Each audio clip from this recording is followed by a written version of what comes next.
Hello friends, in this lecture we will continue with fundamental right and today we will study article 13.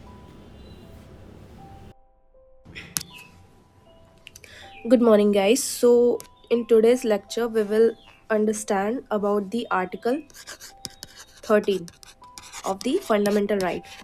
Okay, in previous lecture I have make you understand what is article 12 in which the state is defined. ठीक है, state के अंदर क्या क्या चीज़ें आती हैं वो आपको पिछले लेक्चर में मिल जाएगा. ठीक है, नाउ हम लोग सबसे उससे पहले हम लोग ये समझेंगे कि हमारा जो जुडिशरी है, हम लोग ने ये समझा था कि हमारा जो जुडिशरी है वो आर्टिकल 12 में स्टेट के तहत आता है या नहीं. तो जुडिशरी क्या है, वो पार्शली स्टेट है. ठीक है, हमारा स्टेट किस उसमें नहीं आता है. ठीक है, judiciary is not included in the state under article 12. ठीक है, इसके दो चीज़ हैं. क्या अगर स्टेट के अंडर आएगा तो वो जुडिशरी इम्पार्शली वर्क नहीं कर पाएगा. ठीक है, और डॉक्ट्रिन ऑफ नेचुरल जस्टिस जो देना है, ठीक है, वो डॉक्ट्रिन ऑफ नेचुरल जस्टिस तभी हो सकता है जब हमारी जो जुडिशरी है वो न्यूट्रल हो. ठीक है, टू मेंटेन इम्पार्शियलिटी, ठीक है, and natural justice court must remain neutral between two parties. Okay, so court को न्यूट्रल रहना पड़ेगा. दो पार्टीज के बीच में अगर कोई डिस्प्यूट हो रहा है और अगर कोर्ट न्यूट्रल होगा तभी ये जस्टिस को फुलफिल कर पाएगा, वरना नहीं. ठीक है, फॉर एग्जाम्पल मान लीजिए एक पर्सन ए है और एक बी है. ठीक है, तो जो सी है जो उनके प्रॉब्लम्स को सुन रहा है, ठीक है, वो क्या होना चाहिए, इम्पार्शियल होना चाहिए ना कि वो ए को सपोर्ट करे ना कि वो बी को सपोर्ट करे. इफ़ अगर ए को भी ये सपोर्ट करता है, मान लो ये सी जो है वो बी का रिलेटिव है, ठीक है, तो वो क्या करेगा, वो उसको सपोर्ट करेगा. तो ये क्या हो गया, ये हमारे against the principle of natural justice हो गया ना. तो वो तो नेचुरल जस्टिस हुआ ही नहीं इसी वजह से. ठीक है, अगर मान लो ए और बी, ठीक है, ए एक प्राइवेट मेंबर है, ठीक है, बी भी प्राइवेट मेंबर है, तो सी यानी कि जो हमारा जुडिशरी होगा वो क्या वर्क करेगा, एज अ स्टेट. ठीक है, और अगर एक ये प्राइवेट मेंबर है और जो बी है वो एक स्टेट है, ठीक है, तो सी क्या बोलेगा, we are not come under the definition of state. ठीक है, तो हम स्टेट नहीं है. ठीक है, जैसे इसमें एग्जांपल दिया है, case A versus B, both are private member, तो court act as a impartial authority not a state. And case A अगर प्राइवेट मेंबर है और state of Jammu and Kashmir की बात है तो कोर्ट क्या कहेगा, वी आर नॉट स्टेट, हम स्टेट नहीं है. To ensure fairness and justice, ठीक है, जस्टिस और फेयरनेस को इंश्योर करने के लिए. इसका कंक्लूजन क्या हुआ, इसका कंक्लूजन ये हुआ कि हमारा जो जुडिशरी है वो पार्शली स्टेट है. ठीक है, किसी किसी मौके पे वो क्या बन जाएगा, वो स्टेट बन जाएगा, किसी किसी मौके पे वो क्या बन जाएगा, नॉट स्टेट बन जाएगा. ठीक है, to fulfil the to ensure the fairness and justice. ठीक है, तो judiciary act as state only, state की तरह तब वर्क करेगा व्हेन परफॉर्मिंग एडमिनिस्ट्रेटिव और नॉन जुडिशियल फंक्शंस. ठीक है, जब वो नॉन जुडिशियल फंक्शन परफॉर्म करेगा तो वो act as a state, but वो अगर जुडिशियल फंक्शन परफॉर्म करेगा तो वो क्या आएगा, नॉट अ स्टेट.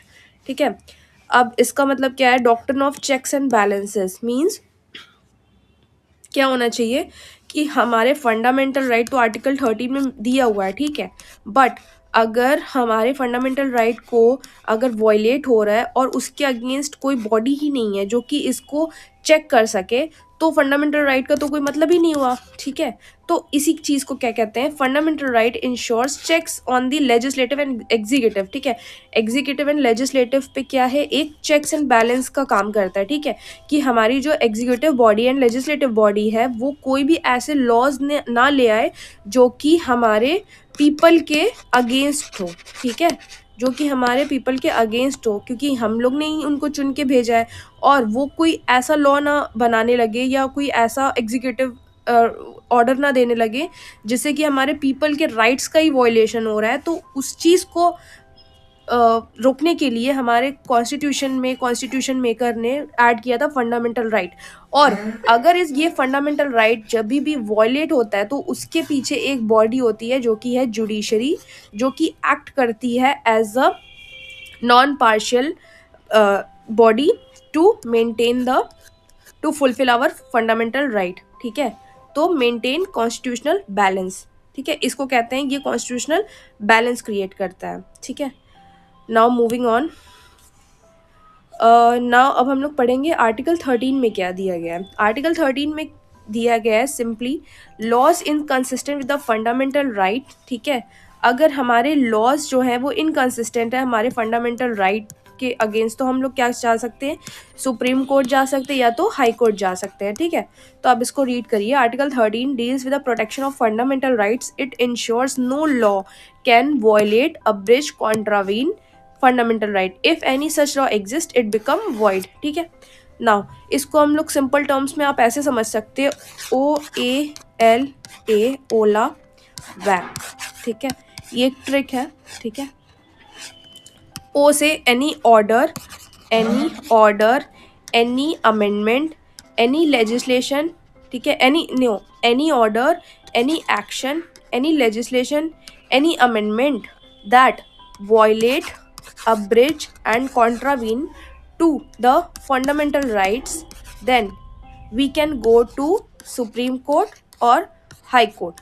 ठीक है, तो ये क्या है, any law, any order, any action, any legislation, any ordinance, rule, regulation और constitutional amendment which violate, abridge and contravene our fundamental right shall be invalid to the extent of inconsistency. ठीक है, उसको हम लोग क्या कर देंगे, इनकंसिस्टेंट कर देंगे। ठीक है, अब आते हैं रेमेडीज अंडर आर्टिकल 13। आर्टिकल 13 में क्या क्या रेमेडीज है, ये कहता क्या है कि a person can directly approach, person क्या कर सकता है, डायरेक्टली जा सकता है सुप्रीम कोर्ट या हाई कोर्ट। ठीक है, supreme court under article 32 and high court under article 226। ठीक है, क्या करता है, अगर हमारे फंडामेंटल राइट का हनन हो रहा है तो हम लोग क्या कहाँ जा सकते हैं, आर्टिकल 32 सुप्रीम कोर्ट के तहत। ठीक है, अंडर आर्टिकल 226 हाई कोर्ट में जा सकते हैं। ठीक है, तो हमारा जुडिशरी क्या करता है, act as a protector of fundamental right. Judiciary क्या करता है, हमारे फंडामेंटल राइट का प्रोटेक्ट करता है। ठीक है, नाउ अब हम लोग ने जो टर्म्स पढ़े हैं ना, वॉयलेट, अब्रिज एंड कॉन्ट्रावीन। ठीक है, इन तीनों टर्म को हम लोग समझेंगे। वॉयलेट मतलब क्या होता है, अब्रिज एंड कॉन्ट्रावीन। ठीक है, वॉयलेट मतलब क्या होता है, कंप्लीटली डिस्ट्रॉय कर देना। ठीक है, और टेक अवे फंडामेंटल राइट, हमारे फंडामेंटल राइट को कंप्लीटली डिस्ट्रॉय कर देना। सपोज कंप्लीटली बैन कर देना, मान लीजिए फ्रीडम ऑफ स्पीच को। ठीक है, जैसे ये सरकार है, इस इमेज में आप देख सकते हो, और ये हमारे पीपल है। ठीक है, सरकार ने क्या किया, हमारे फंडामेंटल राइट जो कि फ्रीडम ऑफ स्पीच है उसको कंप्लीटली बैन कर दिया। तो वो क्या हो गया, वो एक तरीके से वॉयलेशन हो गया। ठीक है, नाउ दूसरी चीज abridge. Abridge means partially reduce कर देना। ठीक है, टोटल बैन नहीं करना लेकिन कुछ लिमिट लगा देना। ठीक है, रिस्ट्रिक्ट आवर फंडामेंटल राइट, इसको क्या कहते हैं, अब्रिज, मतलब putting unreasonable limit on free speech. ठीक है, कोई भी अनरीजनेबल रिस्ट्रिक्शन लगा देना, उसको क्या कहते हैं, अब्रिज करना। ठीक है, पार्शियली कर्टेल और रिड्यूस। ठीक है, and the third point is contravene. Contravene means आप डायरेक्टली कुछ नहीं कर रहे हो बट आप इनडायरेक्टली हमारे फंडामेंटल राइट को चोट पहुंचा रहे हो, जैसे कि मीन्स टू इनडायरेक्टली रिस्ट्रिक्ट और नलिफाई फंडामेंटल राइट। ठीक है, the restriction is not direct but it effects और वॉयलेट्स द राइट्स। ठीक है, ये जो रिस्ट्रिक्शन आप लगा रहे हो वो डायरेक्टली नहीं है बट आप इनडायरेक्टली हमारे फंडामेंटल राइट को वॉयलेट कर रहे हो। ठीक है, इसका बेस्ट एग्जांपल ये है कि जो हमारे न्यूज़पेपर है, न्यूज़पेपर जो पहले ज़माने में होते थे न्यूज़ प्रिंट। ठीक है, वो एक पेपर होता है न्यूज़ प्रिंट, उसमें छपते हैं। ठीक है, हमारे न्यूज़पेपर। ठीक है, जो कि इम्पोर्ट होके आता है। ठीक है, जो कि फॉरेन कंट्री से इम्पोर्ट होके आता है। ठीक है, तो ये इंदिरा गांधी के टाइम पे क्या हुआ था, जब इमरजेंसी का टाइम था, तो उसमें क्या इंदिरा गांधी जी ने क्या सोचा, इन्होंने न्यूज़ प्रिंट पे बैन लगाने की सोची।